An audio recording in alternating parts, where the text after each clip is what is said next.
Bhojpuri industry की हीरोइनों में शुमार में से एक रानी चटर्जी, भले ही आज उनकी उम्र 40 प्लस हो चुकी है, लेकिन इसके बावजूद आज भी रानी अपनी खूबसूरती से इस बात को सबूत देती है कि खूबसूरती का कोई उम्र नहीं होता, कभी भी कोई भी खूबसूरत लग सकता है।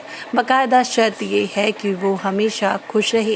कुछ ऐसी ही तस्वीरें सोशल मीडिया पर रानी चटर्जी ने शेयर की हैं। दरअसल में हाल ही में यहाँ पर जी हाँ, सरस्वती बहन दादा साहेब फाल्के अवार्ड में रानी चटर्जी अपनी माँ के साथ पहुँची और उन्होंने वहाँ पर अवार्ड फंक्शन में काफ़ी मौज मस्ती भी की और उसकी तस्वीरें भी उन्होंने साझा की है, जिनमें कुछ रैंडम तस्वीरों के साथ कैप्शन में उन्होंने लिखा है, असली खूबसूरती तो सादगी में ही है। Some random click from Saraswati बहन दादा साहेब फाल्के अवार्ड।